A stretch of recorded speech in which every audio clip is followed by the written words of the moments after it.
Un milliardaire emmène sa petite amie dîner, mais revoir son ex-femme enceinte change tout. Chapitre 1. Dubaï. Les lumières scintillantes et les secrets cachés. Dubaï, une ville de rêves extravagants et de secrets cachés, brille intensément au milieu du vaste désert. Cet endroit dégage un charme mystérieux, mêlant modernité et tradition.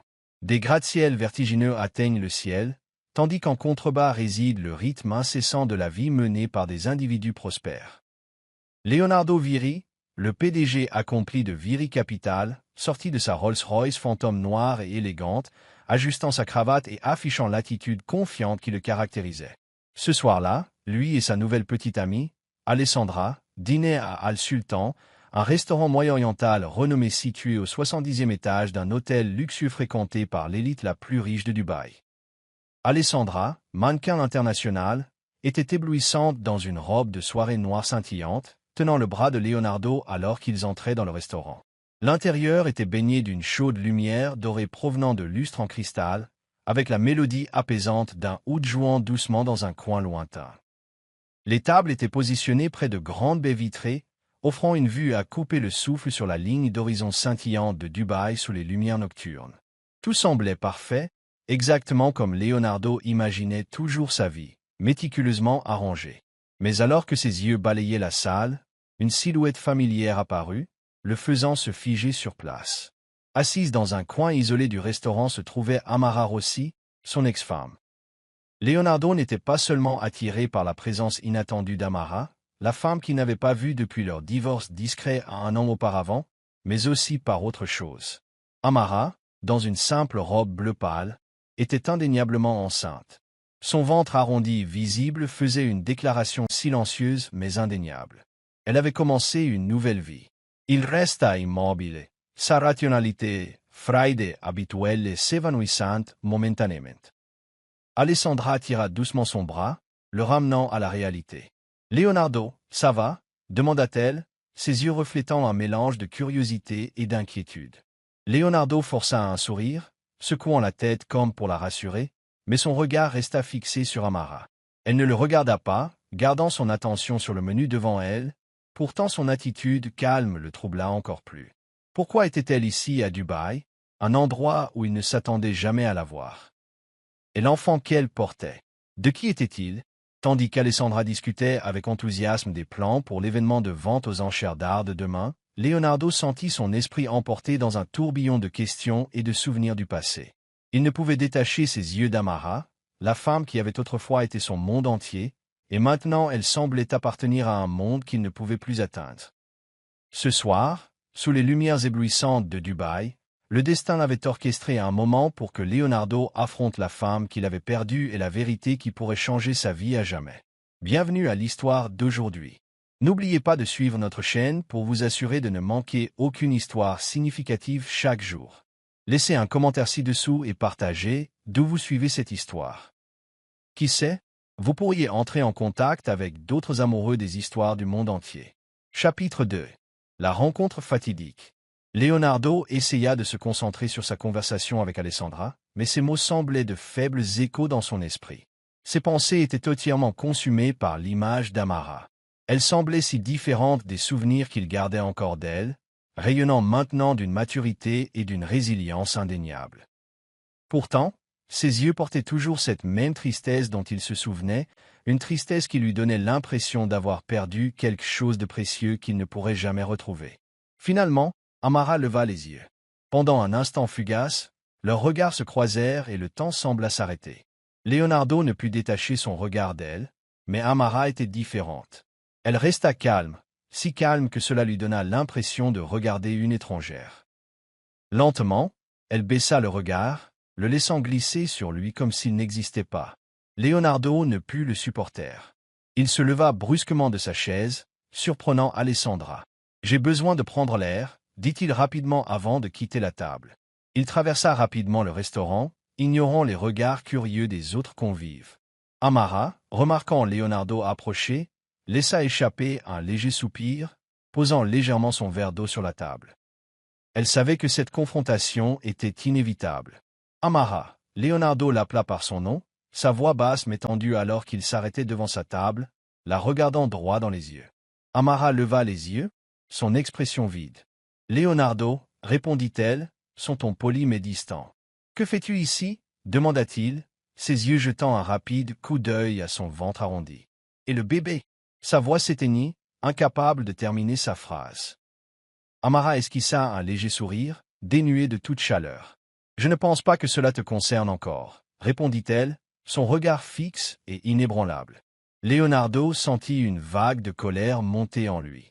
Amara, j'ai le droit de savoir, dit-il, essayant de garder sa voix calme. Si le bébé est le mien, tu ne peux pas me cacher ça. Amara se pencha en arrière sur sa chaise, croisant les bras. Leonardo, je n'ai aucune obligation de t'expliquer quoi que ce soit. Ma vie a cessé de te concerner le jour où nous avons signé ces papiers de divorce. Son ton était ferme, bien qu'en dessous persistât une douleur qu'elle refusait de montrer. Ses mots furent comme une gifle. Leonardo ne pouvait accepter qu'Amara l'ait complètement retiré de sa vie, surtout lorsqu'une nouvelle vie, peut-être son enfant, était impliquée. Il la fixa, luttant pour trouver les mots justes, mais le poids de son rejet froid le laissa sans voix. Amara, cependant, resta stable, son calme extérieur ne trahissant rien du tumulte intérieur. À cet instant, Leonardo réalisa à quel point il avait perdu et jusqu'où Amara était allé pour se protéger de lui. Chapitre 3. Souvenir du passé. Leonardo était assis dans son luxueux appartement, les lumières scintillantes de la ligne d'horizon de Dubaï brillant à travers l'immense baie vitrée. Le verre de vin dans sa main restait intact tandis que son esprit vagabondait loin. Revenant au souvenir d'Amara, la femme qui lui avait autrefois fait croire qu'il pouvait vivre une vie différente. Ils s'étaient rencontrés pour la première fois lors d'une exposition d'art à Milan. Leonardo, déjà un jeune PDG prospère à l'époque, fut captivé par la beauté simple mais passionnée d'Amara. C'était une artiste inconnue, complètement immergée dans son monde de couleurs. Dans sa vie méticuleusement calculée, Amara était comme une bouffée d'air frais, apportant une légèreté et un équilibre dont il ne réalisait pas avoir besoin. Les jours passés avec elle furent parmi les rares moments où il se sentit vraiment vivant. Amara soutenait chaque décision qu'il prenait et l'aimait non pas pour son pouvoir ou sa richesse, mais pour qui il était, quelque chose que Leonardo reconnaissait rarement. Elle croyait que sous son extérieur froid et rationnel se cachait un cœur chaleureux, attendant d'être touché. Mais leur romance fut finalement remplacée par la pression. Leonardo commença à consacrer plus de temps à son travail, voyageant fréquemment pour affaires et assistant à des réunions sans fin. Leur maison à Milan devenait plus froide chaque jour qui passait. Malgré son amour profond pour lui, Amara ne pouvait nier qu'elle était lentement laissée pour compte. Un soir tard, lors d'un de leurs rares dîners ensemble à la maison, Amara parla doucement. « Leonardo, as-tu déjà pensé à ce que nous ayons des enfants ?» La question le prit au dépourvu.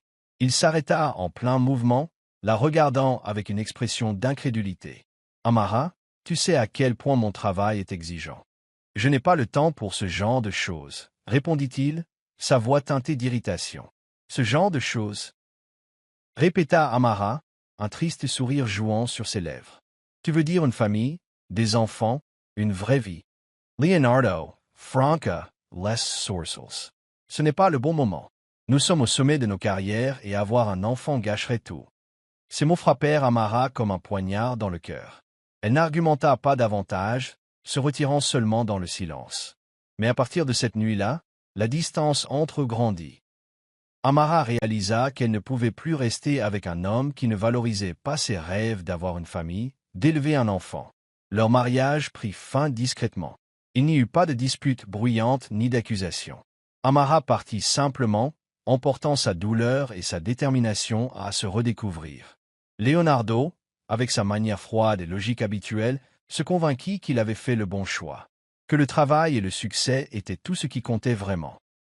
Mais maintenant, assis seul dans son appartement opulent, ses souvenirs revenaient comme une tempête. Leonardo sentit un profond regret monter en lui. Il réalisa qu'il avait perdu la seule femme qu'il avait vraiment aimée, non pas pour son statut ou ses réalisations, mais pour qui il était vraiment. Et maintenant, en voyant Amara à Dubaï, enceinte et sereine, il ne pouvait s'empêcher de se demander: l'enfant pouvait-il être le sien? Si c'était le cas, combien avait-il déjà manqué? Les questions sans réponse le hantaient, comme des fantômes de son passé qu'il ne pouvait bannir. Leonardo posa le verre de vin sur la table, son regard fixé sur le paysage nocturne de la ville. Pour la première fois de sa vie, il se sentit complètement hors de contrôle. Et cela le terrifiait. Chapitre 4. La confrontation après la vente aux enchères. Aujourd'hui, la vente aux enchères d'art à Dubaï, tenue à l'hôtel Al Maktoum Grand, était l'événement le plus attendu de l'année par l'élite. Situé sur le toit d'un gratte-ciel, l'événement n'était pas seulement un lieu pour exposer des œuvres d'art coûteuses, mais aussi une opportunité pour les personnalités influentes de la finance, de l'art et de la mode de se rencontrer et de réseauter. Leonardo Vieri, PDG du conglomérat financier Vieri Capital, apparut à l'événement avec son élégance habituelle. Il choisit d'assister à la vente aux enchères non seulement pour afficher son statut, mais aussi pour maintenir son image d'homme d'affaires influent dans le monde de l'art. À ses côtés se trouvait Alessandra, sa nouvelle petite amie, un célèbre mannequin qui attirait tous les regards dans une robe noire audacieuse qui scintillait sous les lumières des lustres. Ils étaient le centre de l'attention, la représentation parfaite du luxe de la classe supérieure. En revanche, Amara Rossi, l'ex-femme de Leonardo, assista à l'événement sans aucune intention de se mettre en valeur. Elle était l'une des artistes dont les peintures étaient exposées lors de la vente aux enchères. L'œuvre principale d'Amara, intitulée Le flux des souvenirs, était placée bien en vue au centre de la salle, attirant l'attention par sa palette de couleurs audacieuses et ses émotions profondes. À côté d'elle se tenait Luca Moreno, son ami proche et agent artistique. Luca aidait non seulement Amara à promouvoir son travail, mais lui servait également de soutien émotionnel important, surtout depuis qu'elle avait quitté son précédent mariage. Avec son attitude calme et son sourire toujours présent, Luca dégageait une chaleur qui contrastait vivement avec la froideur de Leonardo. Au milieu de l'atmosphère remplie de rires et de luxueuses lumières dorées, l'apparition de Leonardo et Amara, ainsi que le contraste entre Alessandra et Luca, créèrent involontairement une tension sous-jacente. Personne ne s'attendait qu'au milieu de la splendeur de la vente aux enchères, les émotions enfouies du passé et les conflits non résolus auraient une chance de refaire surface.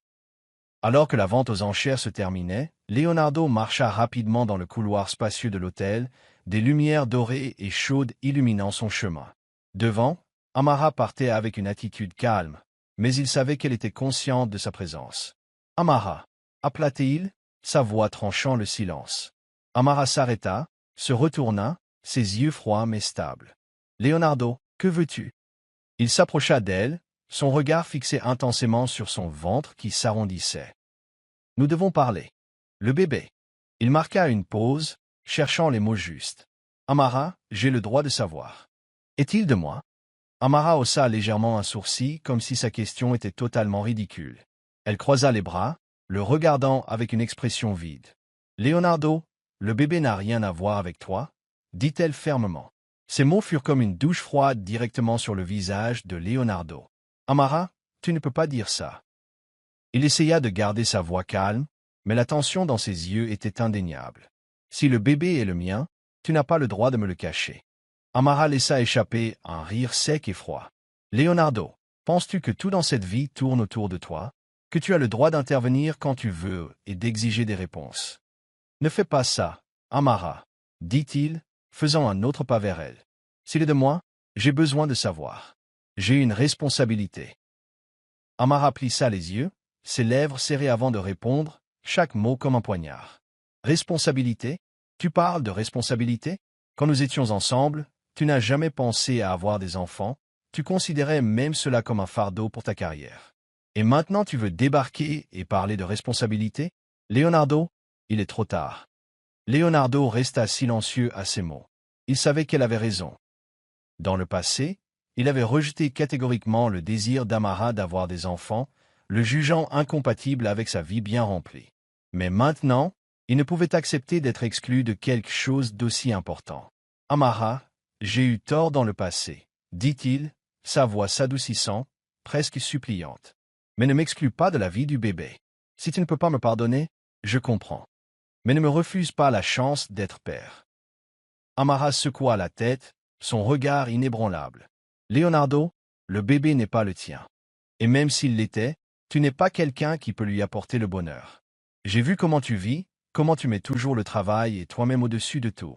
Un enfant n'a pas besoin d'un père comme ça. » Leonardo était sur le point de dire quelque chose, mais le regard d'Amara l'arrêta. Elle ne prononçait pas seulement des mots froids. Ses yeux étaient remplis de détermination, comme si elle était prête à protéger le bébé de tout, y compris de lui. Leonardo, ma vie et celle du bébé n'ont plus rien à voir avec toi. J'ai choisi mon propre chemin, et je le protégerai à tout prix, dit-elle, sa voix ferme et décisive. Sur ce, Amara se tourna et s'éloigna, laissant Leonardo debout silencieusement dans le couloir.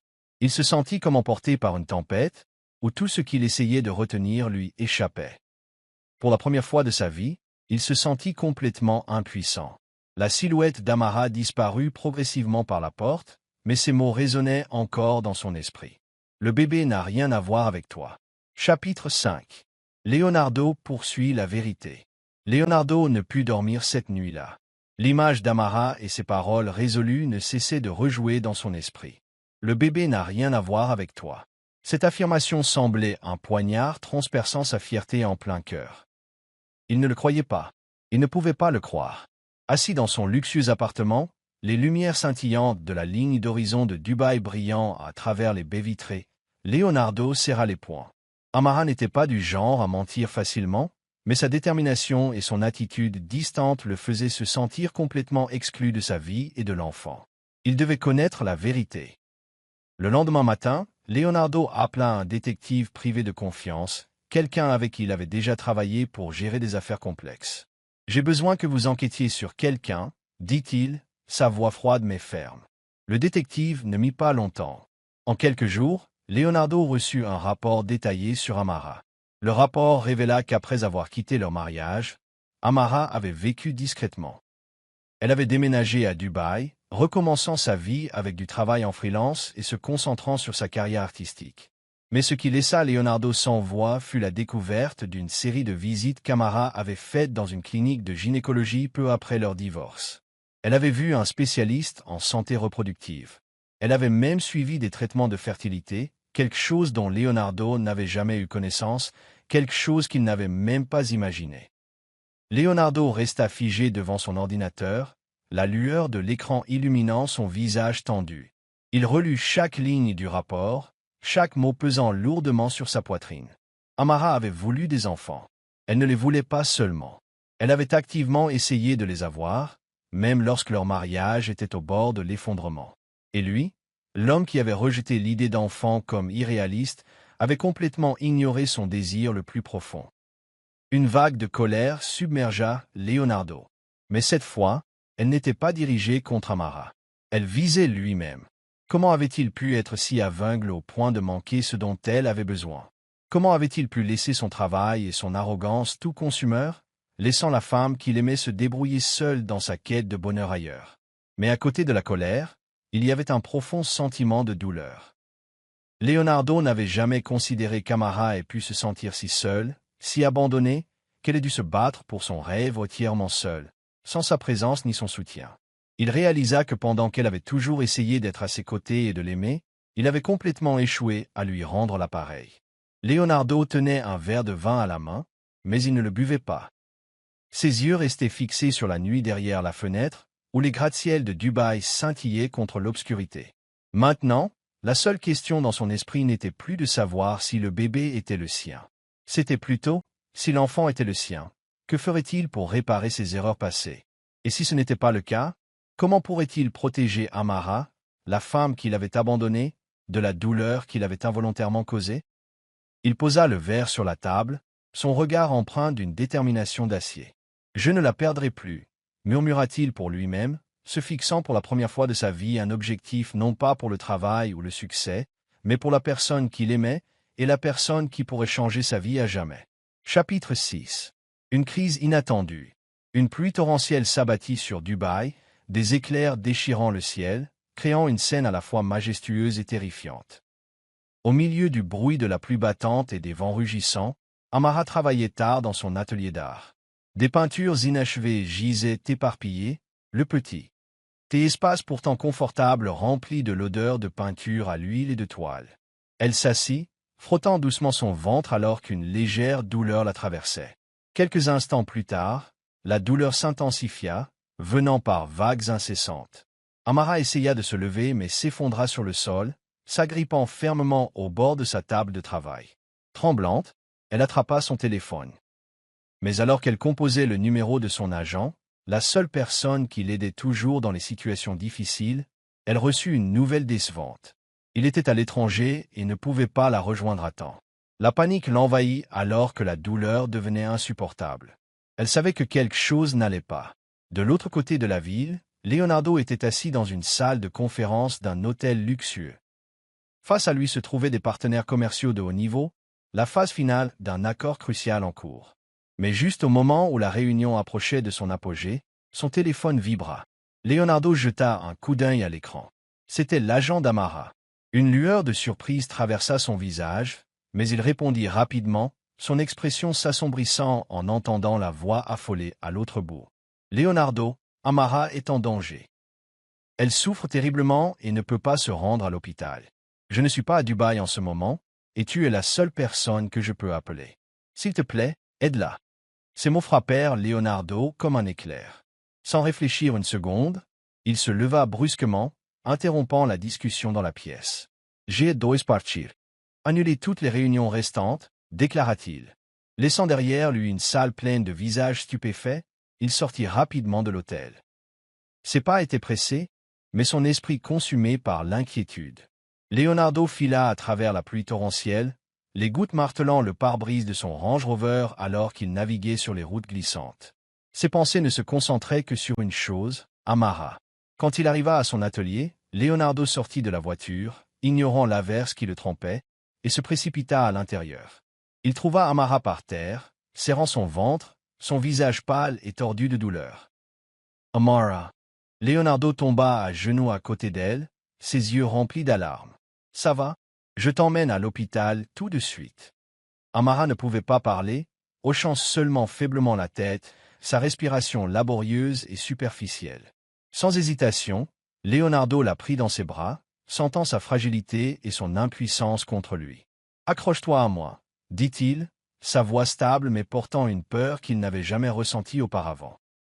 À l'hôpital, sous les lumières crues et stériles, Amara fut transportée d'urgence aux urgences dès leur arrivée. Leonardo se tenait à l'extérieur, sa main agrippant le bord d'une chaise, ses yeux fixés sur les portes closes. Un sentiment d'impuissance l'envahit, quelque chose de totalement étranger à un homme habitué à contrôler chaque situation. Quelque temps plus tard, le médecin sortit, le visage grave. « Elle est dans un état critique. Nous faisons tout notre possible, mais vous devez vous préparer au pire. Elle a perdu une quantité importante de sang. » Leonardo sentit son soufflet s'écouper. Il hocha la tête silencieusement et se dirigea vers la fenêtre voisine, regardant la nuit trempée de pluie. Des vagues de culpabilité le submergèrent. S'il n'avait pas ignoré Amara depuis le début, s'il n'avait pas été si consumé par son travail, endurerait-elle cela seule maintenant? Pour la première fois de sa vie, Leonardo réalisa qu'il ne pouvait pas résoudre cette situation avec le pouvoir, l'argent ou l'influence. Tout ce qu'il pouvait faire était d'attendre, de prier et d'espérer qu'Amara, ainsi que le lien fragile qu'ils avaient, pourrait survivre à cette tempête. Amara fut finalement sortie de la salle d'opération. Elle reposait sur le lit d'hôpital, le visage pâle, les yeux lasses, mais reflétant toujours une résilience tranquille. Leonardo entra dans la chambre, s'asseyant à côté d'elle, ses yeux s'adoucissant en voyant qu'elle était en sécurité. Amara appela faiblement son nom, sa voix à peine audible. « Leonardo. »« Je suis là, » dit-il, prenant doucement sa main dans la sienne. Amara le regarda l'homme. Rassemblant le peu de force qu'elle avait, elle murmura, « Le bébé est le tien. » Leonardo se figea, sentant comme si le monde entier s'était arrêté de tourner. Il serra plus fort la main d'Amara, incapable de trouver les mots pour répondre. « Si je ne m'en sors pas, » commença Amara, sa voix tremblant alors que des larmes montaient à ses yeux. Pourtant, malgré son émotion, elle parla avec une résolution inébranlable. « S'il te plaît, prends soin du bébé pour moi. Sois le père dont il a besoin. »« Ne dis pas ça, » interrompit Leonardo, sa voix se brisant. « Tu vas t'en sortir, je te le promets. Je ne laisserai rien t'arriver, ni à toi ni au bébé. » Amara lui adressa un faible sourire, ses yeux reflétant à la fois l'épuisement et un sentiment de soulagement, comme si elle avait enfin lâché une peur qu'elle retenait depuis si longtemps. Leonardo la regarda, une vague de regret et de détermination l'envahissant. « Quoi qu'il arrive, Il savait qu'il ne pouvait pas perdre Amara à nouveau. Il protégerait cette famille, non par devoir ou honneur, mais par amour. Chapitre 7. Le combat pour la survie.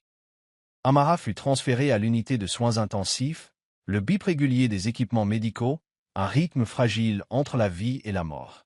Leonardo se tenait devant sa chambre, les yeux fixés sur la fenêtre en verre, observant sa forme fragile allongée immobile sous la lumière stérile. À cet instant, Leonardo se sentit totalement impuissant. Un homme qui avait toujours eu le contrôle de chaque situation était maintenant incapable de protéger la femme qu'il réalisait aimer encore, et l'enfant à naître qui pourrait changer sa vie à jamais. Amara, dans son état semi-conscient, sentait la douleur implacable parcourir son corps. Pourtant, par-dessus tout, elle ressentait une force puissante, le bébé. Elle savait qu'elle ne pouvait pas abandonner. D'une manière ou d'une autre, elle devait survivre, non seulement pour elle-même, mais pour la petite vie qui l'attendait de l'autre côté de cette bataille. Les souvenirs des jours où elle avait affronté la vie seule après le divorce envahirent son esprit. Elle avait appris à être forte, à se reconstruire après le chagrin, mais maintenant elle réalisait qu'elle n'était plus seule. Leonardo, malgré la distance entre eux dans son esprit, était là, prêt à se battre pour elle et leur enfant. Les heures d'attente semblaient interminables. Leonardo était assis silencieusement dans le couloir de l'hôpital, incapable de détacher ses yeux de la porte de l'unité de soins intensifs. Mais dans son esprit, souvenirs et pensées commencèrent à s'assembler. Il se rappela toutes les fois où Amara avait essayé de lui parler de son rêve d'avoir une famille, de son désir de devenir mère, mais il l'avait repoussé. Pour lui, le travail, le prestige et le succès avaient toujours été la priorité. Pourtant, maintenant, au bord de la perte, il réalisa que rien de tout cela n'avait d'importance sans les personnes qu'il aimait à ses côtés. Leonardo comprit enfin que la vraie valeur de la vie ne se trouvait pas dans les contrats d'1 milliard de dollars ou les récompenses scintillantes, mais dans l'amour et la famille, des choses qu'il avait autrefois tenues pour acquises. Après des heures de tension, le médecin sortit de la chambre, retirant son masque pour révéler un sourire fatigué mais soulagé. « Elle est hors de danger, dit-il, sa voix remplie d'émotion. La mère et le bébé sont en sécurité, mais ils auront besoin de temps pour récupérer complètement. » Leonardo faillit s'effondrer de soulagement. Il hocha la tête, incapable de parler, sentant une vague de chaleur et de gratitude inonder sa poitrine. Quand Amara se réveilla, la douce lumière du matin inondait la chambre d'hôpital. Elle se sentait faible mais le cœur plus léger en voyant Leonardo assis à côté d'elle, les yeux remplis d'inquiétude et d'affection. « Tu vas bien maintenant ?» dit-il doucement en prenant sa main. « Toi et le bébé êtes en sécurité. Je suis là et je ne vais nulle part. » Amara le regarda, les yeux pleins de larmes. « Leonardo, je ne sais pas si je peux croire ça. Tu as toujours choisi le travail plutôt que moi. Je ne veux pas que le bébé grandisse en ressentant la même déception que moi. » Leonardo marqua une pause, prenant une profonde inspiration. « Amara, je sais que j'ai eu tort. Je ne peux pas changer le passé, mais je peux changer le présent et l'avenir. J'ai réalisé que le travail n'est pas tout. Toi et le bébé êtes ce qui compte le plus pour moi. Je ferai tout pour te le prouver. » Amara resta silencieuse, le regardant profondément dans les yeux. En eux, elle vit une sincérité qu'elle avait longtemps espéré voir. « Leonardo, dit-elle doucement, ce dont j'ai besoin, ce ne sont pas seulement des mots. J'ai besoin de voir que tu es vraiment là, pour moi et pour le bébé. »« Je te le promets, répondit-il, sa voix stable. « J'ai any party rye plus. » Alors que les deux étaient assis dans la douce lueur du matin, l'espoir commença à fleurir entre eux. Ils savaient tous les deux que le chemin à parcourir ne serait pas facile, mais pour la première fois, ils étaient prêts à l'affronter ensemble, pour l'amour, pour la famille et pour l'avenir qu'ils méritaient tous les deux. Un nouveau chapitre pour la famille. Dans les jours qui suivirent, Leonardo consacra tout son temps à Amara et à leur enfant. Il commença par les tâches les plus simples, apprenant à changer les couches, à tenir le bébé, et même à la bercer pour l'endormir. Chaque fois qu'il regardait dans les yeux innocents du bébé, il sentait comme si la vie lui avait accordé une seconde chance de réparer les choses. Amara restait prudente, mais elle ne pouvait nier les changements chez Leonardo. Il n'était plus l'homme froid consumé par le travail. Il était devenu un vrai père, et peut-être pour la première fois de sa vie, un partenaire sur lequel elle pouvait compter. Un matin radieux à Dubaï, la lumière du soleil baignait les gratte-ciels de la ville de teinte dorée. Dans un appartement confortable en périphérie du centre-ville, des rires doux emplissaient l'air tranquille. Leonardo était assis près de la fenêtre, tenant leur fille nouveau-née dans ses bras. La petite fille, avec ses grands yeux ressemblant à ceux de sa mère, agrippa son doigt, faisant fondre son cœur. Les souvenirs des années passées seules, consumées par le travail, semblaient maintenant un passé lointain. Amara se tenait à proximité, observant la scène avec un regard tendre. Elle avait autrefois douté que Leonardo puisse vraiment changer, mais ses petites actions constantes ces derniers jours l'avaient convaincu de sa sincérité. Leonardo avait abandonné de nombreuses réunions critiques pour passer du temps à s'occuper de leur enfant et partager les responsabilités avec elle. « Tu sais » dit Leonardo, rompant le silence.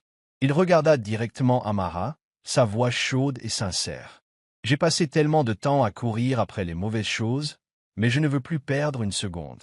Toi et notre fille est tout pour moi. » Amara ne dit rien, offrant seulement un doux sourire. Elle savait qu'ils avaient encore un long chemin à parcourir, mais maintenant ils avaient une base pour recommencer, avec confiance, amour et un but commun. Cet après-midi-là, ils emmenèrent leur fille au parc, où une douce lumière du soleil filtrait à travers les arbres. Leonardo portait le bébé, jetant occasionnellement un coup d'œil à Amara qui marchait à ses côtés. Il réalisa dans la simplicité de ces moments qu'il avait trouvé quelque chose que l'argent ou la célébrité ne pourraient jamais offrir, la famille. Amara se tourna vers lui, sa voix calme mais pleine de sens. « Leonardo, je ne sais pas jusqu'où nous pouvons aller, mais je suis prête à essayer à nouveau, si tu tiens ta promesse. » Leonardo prit sa main, ses yeux résolus. « Je le ferai, Amara. Je le prouverai, non pas avec des mots, mais avec des actions. Nous ne pouvons pas changer le passé, mais je ferai tout pour créer l'avenir que toi et notre fille méritaient. » Ils continuèrent à marcher sous la lumière du soleil, comme si le monde avait été réinitialisé. Dans leurs yeux, l'avenir n'était plus seulement une question de pression ou de responsabilité. C'était un nouveau voyage, où ils pourraient tous les trois construire ensemble un foyer complet et aimant. L'histoire se terminait sur l'image de leur petite famille marchant dans le parc, la lumière vive du soleil illuminant leur chemin, symbole d'espoir et promesse d'un nouveau départ rempli d'amour. Merci d'avoir suivi notre histoire. Comment noteriez-vous ce récit de 1 à 10? Nous aimerions connaître votre avis. Vos commentaires comptent énormément pour nous. N'oubliez pas de vous abonner à notre chaîne, d'aimer et de partager cette histoire avec d'autres.